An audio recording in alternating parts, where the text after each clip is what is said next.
54 বছর নির্বাচন হয়েছে, সরকার গঠন হয়েছে।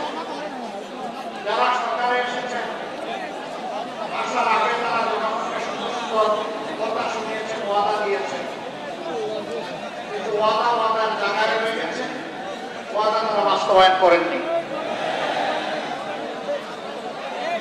যার কারণে সমাজে বৈষম্য দেখা দিয়েছিল, অপরাধ চরম মাত্রা ধারণ করেছিল, দুর্নীতি গোটা সমাজকে একদম ডুবিয়ে দিয়েছিল। এর বিরুদ্ধে আমাদের যুব সমাজ বসে উঠেছিল একটা মাত্র স্লোগান, উই ওয়ান্ট জাস্টিস। আমরা ন্যায় বিচার চাই, আমার বাঁচার জন্য অধিকার চাই, শ্রমিকের জন্য তার শ্রমের ন্যায্য বিনিময় চাই, কর্ম পরিবেশ চাই। এই সব কিছু ছিল উই ওয়ান্ট জাস্টিস, আমরা ন্যায় বিচার চাই। বাংলাদেশ জামাতে ইসলামের সবচেয়ে বড় মুসলিম সংগঠন বাংলাদেশে। আর কোন সংগঠনের শীর্ষ 11 জন নেতাকে শেখ হাসিনা সরকার গ্রহণ করে নাই। আর কোন সংগঠনের নিবন্ধন কেড়ে নেয় নাই। আর কোন সংগঠনের প্রতীক কেড়ে নেয় নাই। আর কোন সংগঠনের সমস্ত অফিসগুলো তালাবদ্ধ করে রাখে নাই। আর কোন সংগঠনের নেতৃবৃন্দের বাড়িঘর ভোট দিয়ে ভেঙে দেওয়া হয় নাই। আর কোন সংগঠনকে শেষ পর্যন্ত নিষিদ্ধ ঘোষণা করা হয় নাই। এটা একমাত্র সংগঠন বাংলাদেশ জামাত ইসলামী। তবে আমরা বিশ্বাস করি, যারা সরকারের বাইরে বিরোধী দল আমরা ছিলাম, সকলেই মুসলিম ছিলেন। শুধু বিরোধী দলীয় নেতাকর্মীরা মুসলিম ছিলেন না, এদেশের মুসলিম ছিল, আলেম ওলামা মুসলিম ছিলেন, ছাত্র জনতা মুসলিম ছিল, সাংবাদিক বন্ধুরা মুসলিম ছিল, সুশীল সমাজের সদস্যরা মুসলিম ছিল, ব্যবসায়ীরা মুসলিম ছিল, কৃষক শ্রমিক সকলেই মুসলিম ছিল। আগস্টের 5 তারিখ যখন আল্লাহ তাআলা সাময়িক মুক্তির ব্যবস্থা করে দিলেন, সেই মুসলিম সংগঠন জামাতে ইসলামী উচ্ছ্বাস প্রকাশ করার জন্য মিছিল বের করে নাই, নির্বাচন দাবি করে নাই, কারো কাছ থেকে প্রতিশোধ নেওয়ার ঘোষণা দেয় নাই, হাজার হাজার মামলা বাণিজ্য করে মানুষকে হয়রানি করার সিদ্ধান্ত নেয় নাই, বরঞ্চ আল্লাহ তাআলার শুকরিয়া আদায় করার জন্য সিদ্ধান্ত করেছে যে আল্লাহ তাআলা জগত্তর পাথর আর প্রেসিডেন্টের হাত থেকে বাংলাদেশকে মুক্ত করে দিয়েছেন, আলহামদুলিল্লাহ। আমরা সে রাতেই ঘোষণা করেছিলাম, কারো উপর থেকে আমরা প্রতিশোধ নেব না। এই জাতির সাক্ষী 18 কোটি মানুষ সাক্ষী, একটা মানুষের উপর থেকে আমরা প্রতিশোধ নেই নাই। আমরা বলেছিলাম আমাদের কর্মীরা, সহকর্মীরা আর্থিকভাবে দারুণ ক্ষতিগ্রস্ত হয়েছেন, কিন্তু তাই বলে হারাম পথ আমাদের কর্মীদের উপার্জনের রাস্তা নয়, আমরা চান্দাবাজ দায়িত্ব পালন করো। সবগুলা উপাসনালয়, সকল ধর্মের মসজিদ সহ ভালনারেবল হাউসেস, ঝুঁকিপূর্ণ বাড়িগুলো, ব্যবসা প্রতিষ্ঠানগুলো, মানুষগুলো যেই সাহায্য চাইবে তাকেই পাহারা বসাও, তারই পাহারা দাও। রোদে শুকিয়ে বৃষ্টিতে ভিজে রাউন্ড কাটল 24 ঘন্টা আমাদের কর্মীরা সেই দায়িত্ব পালন করেছে। এরপরে শহীদ পরিবারের পাশে দাঁড়ানোর চেষ্টা করেছে, আহত সম্প্রদায়ের পাশে দাঁড়িয়েছে, বন্যার সাথে ঝাঁপায় পড়েছে। আমরা সিজনাল পলিটিশিয়ান না, আমরা বসন্তের কোকিল না। যখন নির্বাচন আসবে তখন এসে সুন্দর রং ধারণ করে সুন্দর সুন্দর কথা নিয়ে আমরা হাজির হব না, আমরা তাই না। আপনারা সাক্ষী 15.5 বছর আমাদের উপরে এত জুলুম হওয়ার পরেও আমরা একদিনের জন্য জনগণকে ছেড়ে কোথাও আমরা যাইনি। এই মাটি কামড় দিয়ে আমরা ছিলাম, আল্লাহ আমাদেরকে এখানে রেখেছিলেন। দফায় দফায় জেলে গিয়েছি, কোন বাড়ি ছাড়া হয়েছি, অফিসে ঢুকতে পারি নাই, কিন্তু বাংলাদেশে ছিলাম, আলহামদুলিল্লাহ। এখন আল্লাহ রেখেছেন, ইনশাআল্লাহ ভবিষ্যতে সুদিন দুর্দিন কি আসবে আল্লাহ ভালো জানেন। কথা দিচ্ছি, বাংলাদেশ ছেড়ে কোথাও যাবো না, ইনশাআল্লাহ আছি, থাকবো, আপনাদের সুখেও থাকবো, ইনশাআল্লাহ দুঃখেও থাকবো। আমরা এখন একটি মানবিক বাংলাদেশ গড়ার স্বপ্ন দেখছি। এই স্বপ্ন কার? এটা আমার না, এটা জুলাই আন্দোলনের যুগটাতে তারা যে দেশটা দেখতে চেয়েছিল, আমরা সেই দেশটা গড়ার জন্য শপথ নিয়েছি। আপনারা আমাদের সাথে ইনশাল্লাহ থাকবেন ইনশাল্লাহ। আলহামদুলিল্লাহ। তাইলে 12 তারিখের টার্নিং পয়েন্টে জাতির বাদ বদলে দেওয়ার জায়গায় ঐতিহাসিক দায়িত্ব আমাদেরকে পালন করতে হবে ইনশাল্লাহ। জুলাই যুবকেরা, তোমাদের কি শক্তি নিঃশেষ হয়ে গিয়েছে? এখনো সজাগ আছো?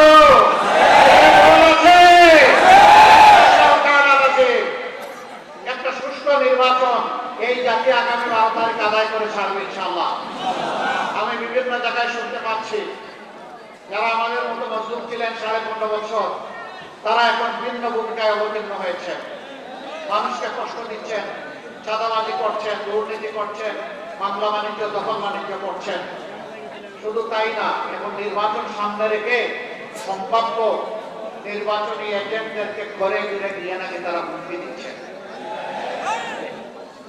ভুলে যা, সেদিনের খবর রচনা হয়ে গেছে। আমার ভোট আমি দিব, তোমারটাও আমি দিব, এই দিন এখন আর নাই। আপনার ভোট আপনি দিবেন, আমারটা আমি দেব ইনশাআল্লাহ। আপনার পছন্দ মতো আপনার ভোট দেন। 18 কোটি মানুষ তাদের পছন্দ মতো তাদের ভোট দেবে। এখানে আবার গায়ের শক্তি, কালো টাকা, ইঞ্জিনিয়ারিং এবং ম্যানুফ্যাকচারিং কিছুই মানা হবে না। যেই যুবকরা খালি হাতে বুক ছিটকে মুক্তি আনতে পেরেছে, সেই যুবকরা 12 তারিখও বিজয় লাভ করবে ইনশাআল্লাহ। বাংলাদেশ তোমাদের হাতে উপহার দিতে চাই। যুবকরা তৈরি আছেন? হাত তুলুন। মাশাআল্লাহ। আবার বৃদ্ধ বনিতা সবাই যুবক। ইয়েস, তাইলে আমিও যুবক, আমিও যুবক ইনশাআল্লাহ। আমাদের প্রত্যাশার বাংলাদেশ আগামী 15 তারিখ আমরা নতুন সূর্য পাবো ইনশাআল্লাহ। আমরা বড় কি করেছে, জুলাই 15 তারিখ আমাদের মেয়েদের গায়ে ঢাকা বিশ্ববিদ্যালয়ে যখন হাত দেওয়া হয়, সারা বাংলাদেশে আগুন জ্বলে উঠেছিল। আমরা মায়েদের কাছে ঋণী। 16 তারিখ আবু সাইদ চিৎকার দিয়েছে উত্তরবঙ্গে দাঁড়িয়ে, আমার অধিকার আমাকে দে, না হয় আমাকে একটা গুলি দে। সে বলেছিল বুকের ভিতরে তুমুল ঝড়, বুক পেতেছি গুলি কর। জাতির জন্য বুকে গুলি লুফে নিয়েছে, পিঠে নেয় না, কারণ সে বীর সন্তান। বন্ধুগণ, সেদিন অনেকে বাধ্য হয়ে স্বৈর শাসকের হুকুম পালন করতে তারা বাধ্য হয়েছিলেন। আমরা জাতিকে নিয়ে পিছনে যেতে চাই না, আমরা জাতিকে নিয়ে সামনে যেতে চাই। বড় হবে, হাতের মধ্যে কাজ হবে।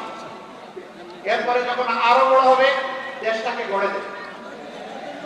আমরা সেই বাংলাদেশটা চাই, এই বাংলাদেশে আমার মা, আমার বোন, আমার মেয়ের শতভাগ নিরাপত্তা এবং মর্যাদা নিশ্চিত হবে ইনশাআল্লাহ।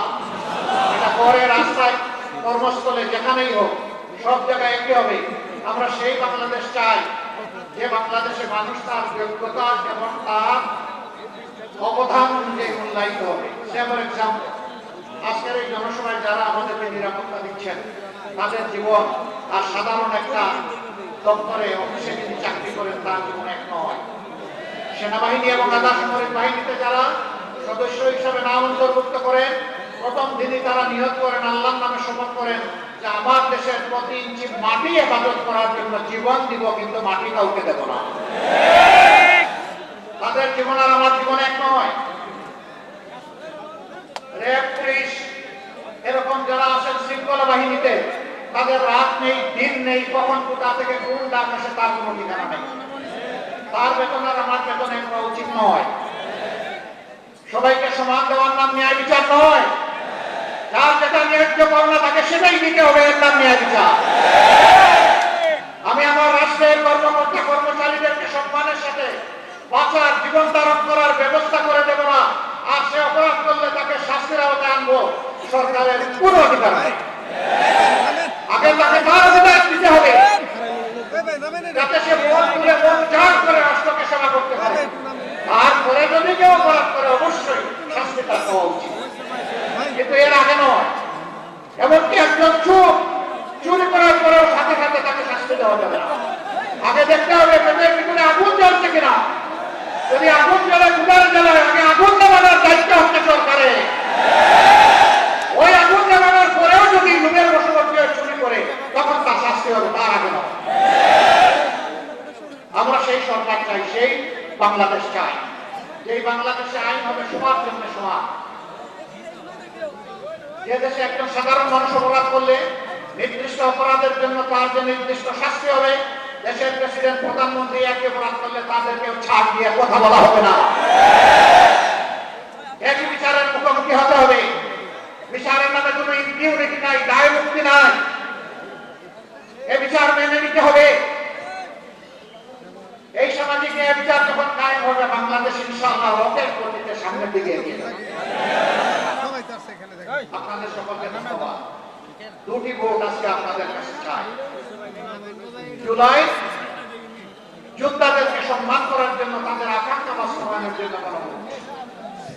গণভোটে কি বলবেন আপনারা? না মানে আজাদি, না মানে গুলামি। আজাদি না গুলামি? আজাদি না গুলামি? ইনশাআল্লাহ সারা টাঙ্গাইল বাসীকে নিয়েই আমরা হার দেবো এবং হায় বিজয় হবে ইনশাআল্লাহ। এরপরের ভোটটি ওই আকাঙ্ক্ষা বাস্তবায়নে যারা নিরলস কাজ করবে, দায়িত্বশীলতার সাথে, সততার সাথে আল্লাহকে ভয়, ভাই শক্ত করে ধরো। জাতির ভার বহন করতে হবে আরো শক্ত। দোয়া করবেন, শ্রেষ্ঠ একটা স্লোগান সবাইকে নিয়ে দেবো ইনশাআল্লাহ। তারপরে টাঙ্গাইল 2, গোপালপুর, ভুয়াপুর, জায়গাটা ভুয়াপুর, ভুইয়াপুর না? হ্যাঁ, গোপালপুর এবং ভুইয়াপুর এই আসনে আমরা ইনসাফের প্রতীক দাড়িপাল্লা তুলে দিচ্ছি। বাংলাদেশ জামাতে ইসলামীর জেলা সেক্রেটারি টাঙ্গাইলের জনাব হুমায়ুন কবির। জনাব হুমায়ুন কবির শক্ত করে ধরেন, আরো শক্ত ইনশাআল্লাহ। এরপরে স্লোগান হবে ইনশাআল্লাহ, তৈরি হন। তারপরে টাঙ্গাইল 3 ঢাকায় সাইফুল্লাহ হায়দার এনসিপি, তিনি ঢাকা বিভাগীয় সাংগঠনিক সম্পাদক এনসিপি। এটা কি? এটা কি? সামলাকলি তার হাতে তুলে দিলাম। স্লোগান একসাথে হবে ইনশাআল্লাহ। তারপরে কালিয়াতি, টাঙ্গাইল চাই অধ্যাপক খন্দকার আব্দুর রাজ্জাক, আলহামদুলিল্লাহ তার হাতে আমরা ইনসাফের প্রতীক দাড়িপাল্লা তুলে দিলাম, জেলা নাইবে আমির। এরপরে সদর আসন টাঙ্গাইল 5, জেলা আমির আফতাব হাবিব মাসুদ।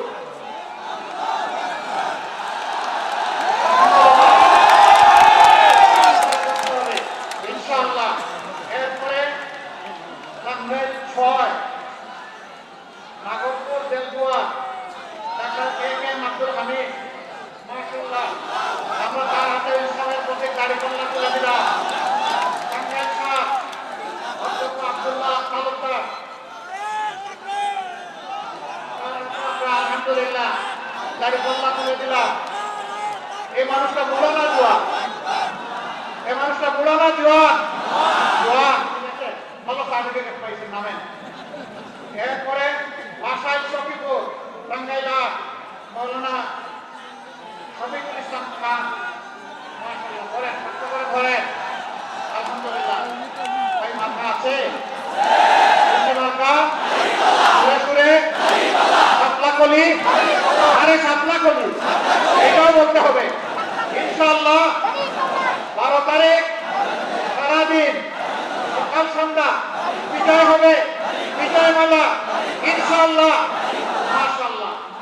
আসুন আল্লাহর নামে স্লোগান দিতে দেন, লিল্লাহি তাকবীর, লিল্লাহি তাকবীর, ইনকিলাব, ইনকিলাব, জিন্দাবাদ, জিন্দাবাদ, ইনকিলাব, জিন্দাবাদ। আসসালামু আলাইকুম ওয়া রাহমাতুল্লাহ। সেই ইতিহাস তৈরি করার জন্য সমাবেশের আজকে এখানে সমাপ্তি ঘোষণা করছি। খোদা হাফেজ। বাংলাদেশ জিন্দাবাদ। বাংলাদেশ